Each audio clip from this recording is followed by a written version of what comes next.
Interview में ये होता है, देखें इंटरव्यू आपको लिस्ट में नीचे भी ले आ जाता है, लिस्ट से नीचे से ऊपर भी ले जाता है और बीच में भी आपको सस्टेन करता है। और उसमें बड़ा अहम किरदार है, आपकी एलोकेशन जो होती है वो उस इंटरव्यू का बड़ा अहम किरदार होता है।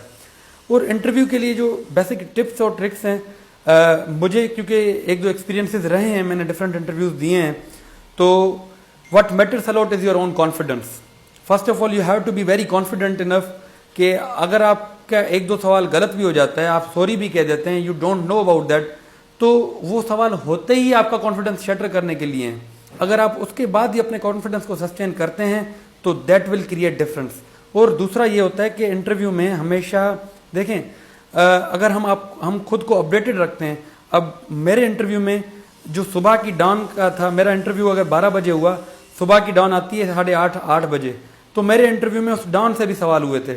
और लकीली मेरी क्योंकि हैबिट रही है, मैं सुबह डॉन डेली देखता था, तो उसी दिन पे भी बेशक जितना भी एक टेंस माहौल था, बट मैंने वो डॉन देखी थी। और वो जब डॉन से क्वेश्चन आए तो 11 बजे मेरा इंटरव्यू था, मैं by 9 I was there already. तो जब क्वेश्चन आया तो मैंने डॉन का भी रिप्लाई एग्जैक्ट दिया, वो फिगर्स वगैरह बताए, तो माई पैनल वॉज हैप्पी कि वो समझ रहे थे कि आई एम वेल अपडेटेड। तो ये जो चीज़ें होती हैं, एक तो हो गया आपका कॉन्फिडेंस, दूसरा होता है कि आपका बैठने का तरीका, it should be in well professional way. दूसरा ये होता है कि आपकी जेस्चर्स, आपकी बॉडी लैंग्वेज मैटर्स अलॉट, जो आपको आपकी लैंग्वेज को सपोर्ट करे, जो आपके आंसर्स को सपोर्ट करे वहां पे। उसके बाद आता है आपका आई कॉन्टेक्ट।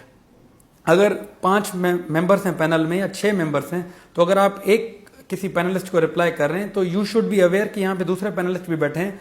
अगर आपका क्वेश्चन आपका आंसर लेंदी जा रहा है तो आप उनको देख के बाकी आप अपने पैनलिस्ट को भी देखें, जैसे उनको ये लगेगा कि you are engaging each and every one from the panel.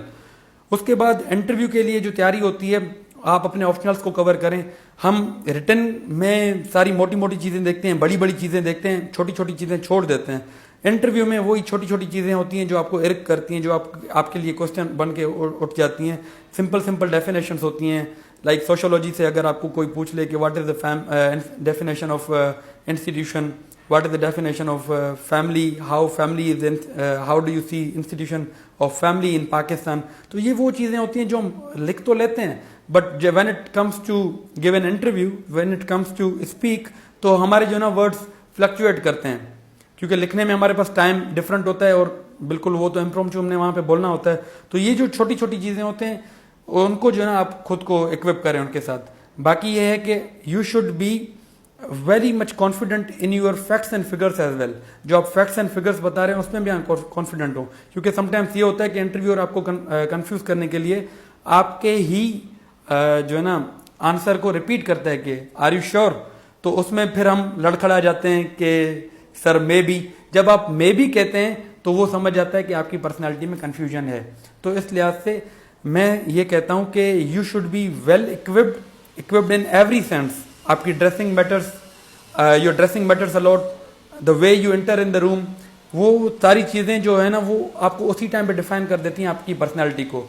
और पर्सनैलिटी मैटर्स अलॉट, आप थ्रू आउट कैसे कैरी करते हो, मिनट सेकेंड 1 से मिनट लास्ट तक आप खुद को कैसे कैरी करते हैं।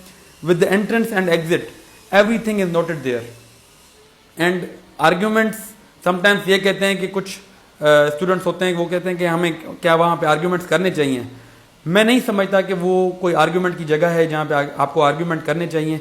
अगर कोई ऐसी सिचुएशन आ जाती है जिस पे आर्ग्यूमेंट का माहौल क्रिएट होता है तो यू शुड, मुझे ये लगता है कि यू शुड जस्ट हम्बली से कि sir I would look into it, तो that will create an humble space over there.